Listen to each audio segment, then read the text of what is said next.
July August গণহত্যায় internet বন্ধের নির্দেশ দিয়েছিলেন শেখ হাসিনা, আর তা বাস্তবায়ন করেন জুনায়েদ আহমেদ পলক।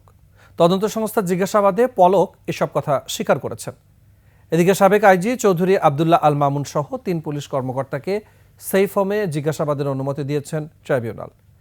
এছাড়া পিলখানা হত্যাকাণ্ডে শেখ হাসিনা সহ অর্ধশত ব্যক্তির বিরুদ্ধে ট্রাইব্যুনালে অভিযোগ দায়ের করেছেন নিহত সেনা কর্মকর্তাদের পরিবারের সদস্যরা।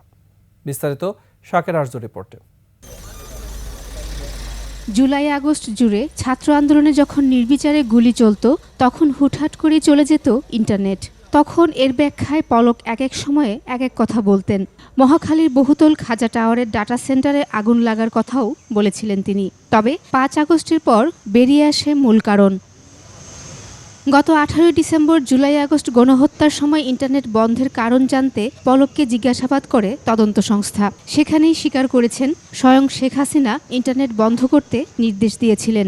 সরাসরি প্রধানমন্ত্রীর কাছ থেকে নির্দেশনা আসার পরে তথ্য প্রতিমন্ত্রী নির্দেশ দিয়ে আইআইজি ইন্টারন্যাশনাল ইন্টারনেট গেটওয়ে, এই গেটওয়েদের একটা হোয়াটসঅ্যাপ গ্রুপ খোলা হয়।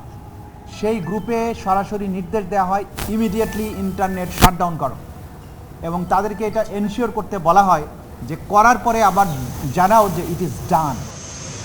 এদিকে বৃহস্পতিবার ট্রাইব্যুনালে হাজির করা হয় সাবেক আইজিপি মামুন, সাবেক সেনা কর্মকর্তা জিয়াউল আহসান সহ 8 জনকে, যাদের তদন্ত প্রতিবেদন দিতে আবারও সময় বেঁধে দেন ট্রাইব্যুনাল। আমি আব্দুল আল মামুন, শহীদুল ইসলাম এবং আব্দুল্লাহ আল কাফি, এদেরকে আমরা তদন্ত সংস্থার কাছে জিজ্ঞাসাবাদের জন্য আমরা সময় চেয়েছি। আগামী 26, 29 এবং 30 এই 3 দিন আলাদা আলাদাভাবে প্রত্যেককে জিজ্ঞাসাবাদ করা হবে। এদিকে ট্রাইব্যুনালে যারা জুলাই আগস্ট গণহত্যা নিয়ে সাক্ষ্য দেবেন, তাদের নিরাপত্তা নিশ্চিতে আইনশৃঙ্খলা বাহিনীর সদস্যদের আহ্বান জানিয়েছেন চিফ প্রসিকিউটর। প্রত্যেকটা সাক্ষীর নিরাপত্তা নিশ্চিত করা রাষ্ট্রের প্রত্যেকটা বাহিনীর দায়িত্ব, গোয়েন্দা সংস্থা সহ। এরপরে যদি আমরা কোনো টার্গেট কিলিং বা সাক্ষীদের ব্যাপারে হেনস্থা, আহত বা নিহত হওয়ার খবর পাই, ট্রাইব্যুনালের পক্ষ থেকে কিন্তু আমরা যথাযথ ব্যবস্থা গ্রহণ করব। তবে ট্রাইব্যুনালে জুলাই আগস্ট ঘটনার বিচার হতে পারে না বলে আবেদন দাখিল করেছেন আসামি জিয়াউল আহসান। 20 জানুয়ারি শুনানি হবে এই আবেদনের। সংস্থার মাধ্যমে